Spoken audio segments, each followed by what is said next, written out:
Vijayawada prayer like ఆ రోజు అమావాస్య రోజు చాలా ఎక్కువ వాటర్ ఎక్కువ ఫ్లోట్ అవుతూ ఉంటది. ఏమవుతదో సగం విజయవాడ మునిగిపోతది అనుకున్నప్పుడు ఆ రోజు నైట్ అంతా నిద్ర లేదు. ఎందుకంటే విజయవాడ ఈజ్ లైక్ ఎమోషన్. అమ్మవారు కనకదుర్గమ్మ అమ్మవారి దగ్గరికెళ్ళినప్పుడు I can feel it in my అమ్మ. మా అమ్మ దగ్గరికెళ్ళినంత హ్యాపీగా అనిపిస్తది. అలాంటిది అమ్మ నీ మనుషులు నీ దగ్గరున్న వాళ్ళు ఇలా అయిపోతుంటే నువ్వు చూసుకోవా అని చెప్పి చాలా బాధేసింది. ఎందుకో తెలియని ఒక బాధ. అంటే నాకేం అక్కడ సంబంధం లేదు. నాకు చుట్టాలు లేరు. ఎవరు లేరు. కానీ నాకి ఆ అమ్మకి ఉన్న రిలేషన్ తోటి ఇంతమంది నీ దగ్గరున్న వాళ్ళు ఏమైపోతారు? రాత్రికి రాత్రి ఎక్కడికెళ్ళిపోతారు? వాళ్ళ రైట్. పరిస్థితి ఏంటి అనిపిచ్చింది. దాని తర్వాత చాలామంది పునరావాస కేంద్రాలు ఏర్పాటు చేశారని చాలామంది అక్కడ డొనేట్ చేస్తున్నారు అని తెలుసుకున్న తర్వాత అట్‌లీస్ట్ అమ్మవారు శాంతి ఇచ్చారు. కృష్ణమ్మ అండ్ మళ్ళీ నార్మల్ డేస్ కోసం వాళ్ళు వెయిట్ చేస్తున్నారనుకున్నా. దాని తర్వాత తెలంగాణ విషయానికొస్తే ఖమ్మం. ఖమ్మం చాలా మునిగిపోయింది. చాలా వరకు ఎక్కడైతే వాగు వెళ్తూ ఉంటదో దాని చుట్టూ ఉన్న ప్రాంతాలు చాలా సఫర్ అయ్యారు. అండ్ వాళ్ళ మొత్తం కొట్టేసింది. ఎందుకంటే విజయవాడ ఇంకా ఎంతవరకు ప్రాబ్లమ్ అయిందన్నది తెలియలేదు. ఇంకా వాటర్ ఫ్లో అలా ఉండిపోయింది కొన్ని రైట్. చోట్ల. రైట్. ఇక్కడేంటంటే వాటర్ వచ్చి వెళ్ళిపోయింది. ఒకటే సెకండ్ సునామీ లాగా. ఒకటే సారి కొట్టుకెళ్ళిపోయింది. హ్మ్. సో, అది చూసిన తర్వాత లైక్ నేను పుట్టింది రాయలసీమలో అయినా నాకు ఇంటర్మీడియేట్ నుంచి నేను హైదరాబాద్‌లో ఉన్నా. మీ అందరికి తెలుసు కదా! నాకు లైఫ్ ఇచ్చింది హైదరాబాద్. అండ్ అవును. నేను అవును. ఫస్ట్ ఓటేసింది తెలంగాణ. సో, ఫస్ట్ నాకు అమ్మ మీద ఎంత ప్రేమున్నా సరే, ఆ అమ్మకి అక్కడ చాలామంది భక్తులున్నారు చేసేవాళ్ళు. ఖమ్మంకెళ్దాము. ఖమ్మం తర్వాత విజయవాడకెళ్దాం అనుకున్నా. ఖమ్మం వెళ్ళావయితే. ఖమ్మం వెళ్ళాను ఫస్ట్. రాముల వారి సన్నిధికెళ్ళావు. హ్మ్. అండ్ మనం కోవిడ్ టైంలో కూడా భద్రాచలం అడవుల్లో ఆదివాసీ ప్రాంతాల్లో చాలామంది ఏజెన్సీల్లో అసలు ఏమీ లేని వాళ్ళకి చాలామందికి మనం గ్రాసరీస్, బట్టలు, శానిటరీ ప్యాడ్స్ అవన్నీ సప్లై చేశాము. సో, ఆల్రెడీ దాంతో మనకు ఒక చిన్న పరిచయం ఉంది. దాని తర్వాత ఖమ్మంలో ఒక ఎన్‌జీఓ నడిపిస్తారు శ్రీదేవి అని చెప్పి. ఆ అక్కకి కాల్ చేసి అక్క మాకు ఇలా గ్రాసరీస్ అవన్నీ కావాలి. ఎందుకంటే ఇక్కడ నుంచి తీసుకురావడం అన్నది ఎక్స్‌పెన్సివ్ అవుతది. అదే అవును. ట్రావెలింగ్‌తో అక్కడ ఇంకో 10 మందికి మనం హెల్ప్ చేయొచ్చు అని అవును. చెప్పి అక్కకి చెప్తే అక్క వెంటనే ఖచ్చితంగా రా అని చెప్పి అక్క వాళ్ళ నెంబర్స్ అన్నీ ఇచ్చింది. డీలర్స్ వాళ్ళందరితో కోఆర్డినేట్ అయ్యాము. అక్క నైట్ అన్నీ ప్యాక్ చేపిచ్చారు. వెళ్ళాము. ఎవరెవరెళ్లారు ఇక్కడి నుంచి? ఇక్కడ నుంచి నేను, నా తమ్ముళ్ళు సాయి అని చెప్పి ఫోటోగ్రాఫర్ ఉంటాడు. He is like my brother. వాడి ఫ్రెండ్స్ అందరూ అండ్ నరేష్ మాచర్ల అని చెప్పి ఒక ఇన్‌ఫ్లుయెన్సర్ ఉంటారు. అంటే సో, జస్ట్ అతను అందరూ కూడా జాయిన్ అయ్యారు. మేము వస్తామని చెప్పి. సో, అందరూ ఇట్లా ఒకరొకరు అందరూ తమ్ముళ్ళే. వెళ్తున్నప్పుడు ఏమన్నా మరి దారి పొడవునా వర్షం పడిందా బాగా? అక్క మేము సూర్యాపేట ఎంటర్ అవ్వినప్పటి నుంచి మాకు వర్షం పడుతూనే ఉంది. ఖమ్మంకెళ్ళిన తర్వాత కొంచెం ఆగింది. సో, మేము రైస్ డిస్ట్రిబ్యూట్ చేసేటప్పుడు అంతా కూడా వర్షమే పడ్డది. కానీ మేము డిస్ట్రిబ్యూట్ చేసిన తర్వాత మనం వచ్చింది ఇది కాదు. మనం ఇచ్చే రైస్ వాళ్ళకి ఎక్కడ సరిపోద్ది, అసలు ఎంత ఫ్లడ్ ఉంది, అసలు ఏం జరిగిందో తెలుసుకుందాం అని చెప్పి మేము మొత్తం ఈవినింగ్ వరకు అక్కడే ఉండి అక్కడ సిట్యుయేషన్స్ అన్నీ చూసుకొని ప్రతి ఇంటికి వెళ్ళాం. అంటే మనము 1000 ఇళ్ళకి వెళ్ళలేకపోవచ్చు. అట్‌లీస్ట్ ఒక కాలనీ, ఒక రోడ్ కన్నా మనం కవర్ చేద్దాం. అసలు వీళ్ళ సిట్యుయేషన్స్ ఏంటంటే ఒకటి తర్వాత ఒకటి, ఒకటి తర్వాత ఒకటి వింటూ ఉంటే అవన్నీ తలుచుకుంటుంటే కూడా ఐ కాంట్ ఈవెన్ ఏం ఇమాజిన్ అక్క. పరిస్థితులున్నాయమ్మా అక్కడ? మొత్తం ఆహ్, కొన్నైతే జస్ట్ 4 గోడలున్నాయి. పైన రేకులు మొత్తం ఎగిరిపోయాయి.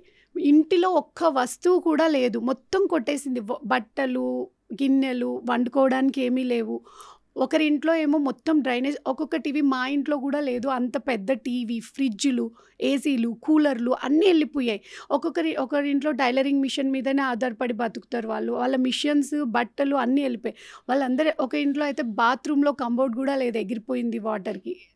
వాటర్ ఫ్లోకి. పిల్లల బుక్స్ పాడైపోయాయి. ఒక ఆవిడ చెత్త తీసేస్తదంట. అది తోసుకుంటూ వెళ్తారు కదా అక్క. తోపుడు బండి అంటే. తోపుడు బండి. అది ఎగిరిపోయింది. అక్కడ ఒక బాబుని హాస్టల్‌లో జాయిన్ చేసింది. ఒక బాబుని ప్రైవేట్ స్కూల్‌లో జాయిన్ చేశారు. ఎందుకు ప్రైవేట్ స్కూల్‌లో జాయిన్ చేశారు మీకొచ్చే ఇంత తక్కువ డబ్బులతోటంటే, మాకు ఈ దగ్గరలో గవర్నమెంట్ స్కూల్స్ లేవు. అదొక్కటే ఆప్షన్. ఆ ఆప్షన్ కోసమనే మేము ఈ ఇంట్లో ఉంటున్నాం. అది. సో, ఒక్కొక్కరి అంతా పోయాయి. ఇప్పుడు ఎలా ఫీజులు కడతారు? ఎలా బ్రతుకుతారంటే, అట్‌లీస్ట్ నాకొక బండి కొనిస్తే చాలమ్మా నేను మళ్ళీ సంపాదించుకోవడానికి ఆ ఇంటి రెంట్ 2000. ఆమె ఎంత చెత్త ఏరుకొని ఎంత ఇస్తే ఎంత డబ్బులొస్తది మున్సిపాలిటీలో అండ్ వాళ్ళందరికీ ఆహార సరఫరా చేసావా నువ్వు? వాళ్ళందరికీ జస్ట్ మనం ఒక 200 పీపుల్‌కి నేనది చూసిన తర్వాత వెంటనే ఫస్ట్ నేనొక 100 పీపుల్‌కి డొనేట్ చేద్దాము అని చెప్పి మేము ఫేస్‌బుక్‌లో పోస్ట్ పెట్టాను. చాలామంది ముందుకొచ్చారు. చాలామంది అక్కలే ఎక్కువ మంది నేనేం చేసినా అన్ని అక్కలు యూఎస్‌లో ఉన్నవాళ్ళు, యూకేలో, ఇండియాలో ఉన్నవాళ్ళు 80% ఉమెన్ నాకు సపోర్ట్‌గా ఉంటది. మెన్ గూడా ఉంటారు. బట్ స్టిల్ నాకు ఈ ఉమెన్ వచ్చి ముందుకి సపోర్ట్ చేసినప్పుడు చాలా హ్యాపీగా అనిపిస్తది. అంటే అంటే మనసు కరిగేది ఫస్ట్ ఉమెన్‌కే. అది ఇంకొకసారి నిరూపితమైంది. సో, ఉమెన్స్ చాలా మంది సపోర్ట్ చేశారు. దాని తర్వాత అది పెరిగింది. 200 వరకు మేము ఫ్యామిలీస్ వరకు గ్రాసరీస్ సపోర్ట్ చేసాం. సో గ్రాసరీ స్టఫ్ గ్రా సపోర్ట్ ఎన్ని గ్రాస్ రోజులు సరిపడా గ్రాసరీస్ ఒక 2-3 రోజులు వచ్చేలాగా లే అక్క. ఒక 10 డేస్, 15 డేస్ వరకు కావాల్సిన వచ్చేలాగా అన్నం పప్పు అదే అన్నం బియ్యం పప్పు, పప్పు బియ్యం, పప్పు, ఆయిల్, చింతపండు. యాజ్ ఎ మదర్ మనకి ఇంపార్టెంట్ ఇవి ఉంటే చాలు అనుకున్నవి మాత్రమే తీసుకెళ్ళి ఇచ్చాము. ఎలా బట్ ఉన్నాయమ్మా ఇళ్లలో మరి అంటే ఆల్మోస్ట్ కొట్టుకుపోయి వాళ్ళ ఇళ్లలో వాళ్ళు ఉండలేని పరిస్థితులు కూడా లేరక్క. ఉండి ఉంటాయి వాళ్ళెవరు వాళ్ళ ఇళ్ళల్లో లేరు. వాళ్ళందరూ గూడా కొన్ని స్కూల్స్‌లో, కొంతమంది ముందుకున్న ఇండ్లల్లో, కొన్ని పార్టీ ఆఫీసులల్లో అలా పడుకుంటూ ఉన్నారని చెప్పారు.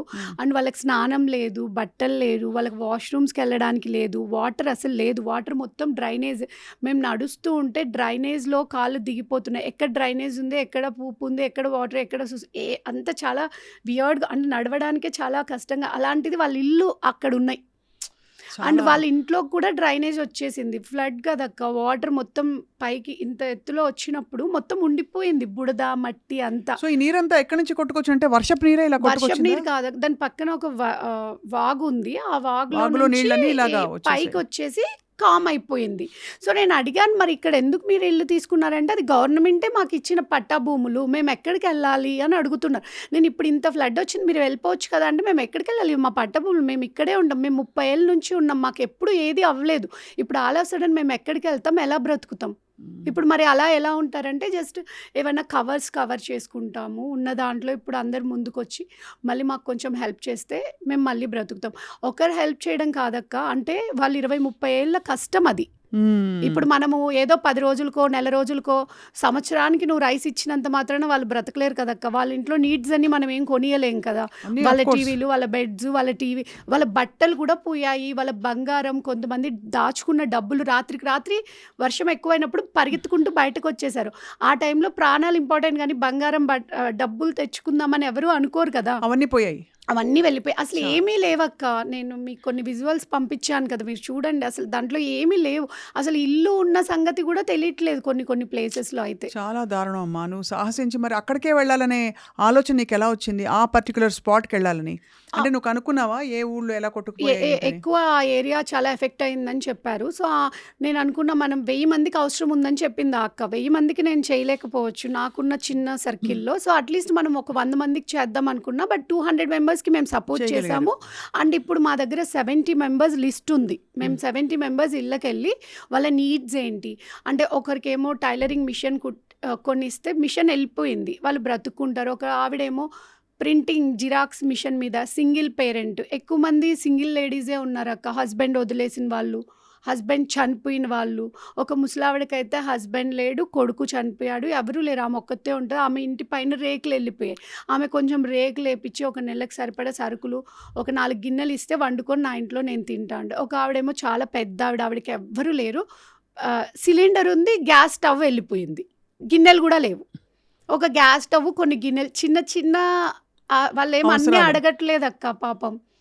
వాళ్ళ పేర్లన్నీ రాసుకుని రెడీగా వాళ్ళ ఉండండి పేర్లన్నీ మేము నోట్ చేసుకున్నాము. వాళ్ళ వీడియోస్ తీసుకున్నాము. వాళ్ళ సిచ్యువేషన్స్ ఏంటి, నెక్స్ట్ వాళ్ళ కోసం మనం ఏం చేయాలి అని చెప్పి.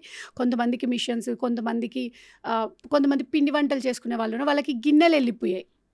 ఆ గిన్నెలు కొన్ని ఇస్తే, కడాయిలు ఉంటాయి కదక్క వంటలు చేసుకో. కొంతమంది టీ అమ్మేవాళ్ళు, ఫ్లాస్క్లు ఎగిరిపోయాయి. అసలు సో ఎక్కడ చెప్తాం ఫ్లాస్క్లు ఇవి చెప్పలేని సమస్యలు ఏ గవర్నమెంట్ మెషినరీ వచ్చి కూడా సాల్వ్ ఇప్పుడు చేయలేని గవర్నమెంట్ సమస్యలు వాళ్ళు 10,000 ఇస్తామని చెప్పారంటక్క ప్రతి ఇంటికి. 10,000తో ఏమొస్తదక్క? ఒక్కసారి నార్మల్‌గా అంటారు, గవర్నమెంట్ వాళ్ళు ఉన్నారు కదా, వాళ్ళ ఇంటి ముందు డ్రైనేజ్ క్లీన్ చేసుకోవడానికే సరిపోదు. అండ్ గవర్నమెంట్ కూడా అంతకు మించి ఎక్కువ మంది కదక్క. నాకే 50 మంది కనపడుతున్నారు. గవర్నమెంట్‌కి 50 లక్షల మంది ఉంటారు. సో వాళ్ళు కూడా అంతకు మించి చేయలేకపోవచ్చు. కానీ మరి మనం ఏమిటి పరిష్కారం దీనికి ఏదో ఒకటి అందరూ ఉండాలి కదా మనుషులు కదలాలక్క. మానవత్వంతో మనుషులు ముందుకొచ్చి, లైక్ ఎలా అనుకుంటారంటే, ఏముంది మొన్న ఇచ్చాం కదా రైస్, మళ్ళీ ఏమిద్దాంలే, వాళ్ళకు ఒకటే వెళ్ళిన వాళ్ళకి 2 సార్లు వెళ్ళాయి అని ఆలోచిస్తూ ఉంటారు. అలా కాదక్క. వాళ్ళు 10 సార్లు తీసుకున్నా తప్పేం లేదని అనిపిస్తది. ఎందుకంటే వాళ్ళన్నీ పోగొట్టుకున్నారు. వాళ్ళన్నీ పోగొట్టుకొని నిలబడ్డారు. సో, చాలా కరెక్ట్‌గా అట్‌లీస్ట్ చెప్పారు. నేను చెప్పేదేంటంటే మనం టీవీలు, ఫ్రిడ్జ్‌లు, బెడ్లు వాళ్ళ లగ్జరియస్ థింగ్స్ కొనిచ్చకపోవచ్చు.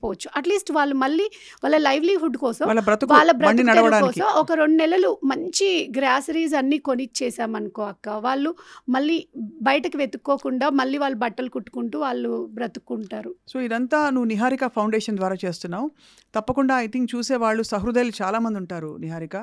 నీ ఫౌండేషన్‌కి డైరెక్ట్‌గా వాళ్ళు నిన్ను కాంటాక్ట్ చేసి, ఎప్పుడు నువ్వు ఆల్రెడీ సుపరిచితురాలివి. అంటే ఈ ఏరియాలో మంచి పనులు చేయడం అంటే తప్పకుండా నీ పేరు అందరికీ గుర్తొస్తుంది. మన తెలుగు వాళ్ళందరికీ especially digital media, social media చూసే వాళ్ళందరికీ తెలుసు నువ్వు. అందుకనే నేను ఎందుకు మనల్ని నమ్మాలి అనుకోవడానికి కూడా నేను ఖచ్చితంగా వాళ్ళ ప్లేసెస్‌కెళ్ళాను. వాళ్ళ గురించి తెలుసుకున్నాను. వాళ్ళ వీడియో బైట్స్ తీసుకున్నాను. వాళ్ళ కష్టం వాళ్ళవన్నీ వీడియో తీశాను కాబట్టే నేను అంటే ఇదిగో ఇది నీడ్ ఉంది అని నేను అంటే ఏదో ఫోన్‌లో మాట్లాడో ఎవరో చెప్తేనే లేదు. నేనెళ్ళి చూసాను. అదే మీకు చెప్తున్నా. సో, అన్నిటికంటే చాలా నీ గుండె తరుక్కుపోయిన ఉదంతం ఏంటమ్మా అక్కడ? అక్క చాలా ఉన్నాయక్క. ఒక ఆవిడైతే గట్టిగా పట్టేసుకొని, "మేము చాలా మర్యాదగా బ్రతికిన వాళ్ళం మేడం. మేము ఇన్ని రోజుల్లో ఏ రోజు బయటకి రాలేదు. ఈరోజు ఇలా అన్నం కోసం బయటకెళ్ళి నా పిల్లల కోసం నేను నిలబడ్డ ఇది అన్నది చాలా" అంటే మిడిల్ క్లాస్ ఫ్యామిలీస్. నేను గూడా మిడిల్ క్లాస్ ఫ్యామిలీ. ఇప్పుడు మనమందరం ఎలా ఆలోచిస్తామంటే, మన పరువు పోకూడదు. మనం ఎవరి దగ్గర మన ఇంట్లో పస్తు పడుకున్నా పర్వాలేదు గానీ బయటకెళ్ళొద్దని ఆలోచిస్తాం కదా! సో, అలా చాలామందున్నారు. ఆవిడ ఏడవడం మాత్రం నిజంగా చాలా కష్టం అనిపిచ్చింది. అలానే మాతో పాటు ఒక ఆవిడ మొత్తం చూపిచ్చారక్క మాకు. అన్ని ఇల్లు చూపిచ్చారు. మాతో పాటు తిరిగారు. ఫైనల్‌గా వాళ్ళ ఇంటికొచ్చేసరికి మాకు మాటలు లేవు. అసలు ఆవిడ ఇంత ధైర్యంగా ఎలా వచ్చారు ఇన్నింటికి? ఆవిడ మొత్తం ఇల్లంతట వాళ్ళ బైకు, టీవీలు, ఫ్రిడ్జులు వాళ్ళ అమ్మగారు ఎలా ఏడుస్తున్నారంటే మొత్తం వాసన, డ్రైనేజ్ మొత్తం పొంగిపోయింది వాళ్ళ ఇంట్లో. పిల్లల కోసం అక్కడ చదివించుకుంటూ ఉంటున్నారు. మరి ఇల్లు ఖాళీ చేసి వెళ్ళిపోవచ్చు కదా! మీది రెంటిల్లు కదా! అంటే పిల్లల స్కూలుంది. అయినా రెంటిల్లు అయితే మళ్ళీ వాళ్ళకి ఖాళీ చేసి ఎలా ఇచ్చేసి వెళ్ళిపోతాం. ఇది గలీజుంది గదా! అంతా క్లీన్ చేద్దామని క్లీన్ చేస్తున్నారంట. క్లీన్ చేసి ఇద్దామని చెప్పి. మొత్తం వెళ్ళిపోయిందక్క. అసలు ఏమీ లేదు ఇంట్లో. మట్టి తప్ప. అసలు నమ్మడానికి కూడా అంటే కళ్ళకి ఆ దృశ్యాలు చూపిస్తే గాని అర్థం కాదు ఈ తీవ్రత. ఇది చాలా ప్రకృతి నిజంగా విలయతాండవం చేయడం. ప్రకృతి అంటే నిజంగానే నువ్వు అన్నట్టు అమ్మవారని చాలామంది నమ్ముతారు. మరి ఏమి మనం తక్కువ చేసి మానవాళికి ఇంతటి ఒక కష్టకాలం వచ్చిందో నిహారిక. కానీ ఇలాంటి వాళ్ళు ఉన్నారు కాబట్టి ఖచ్చితంగా అలాగే చాలామంది సినీ ప్రముఖులు ముందరకొచ్చి అవును. విరాళాలు ఇచ్చారు. మనకి 'అల్లు అర్జున్'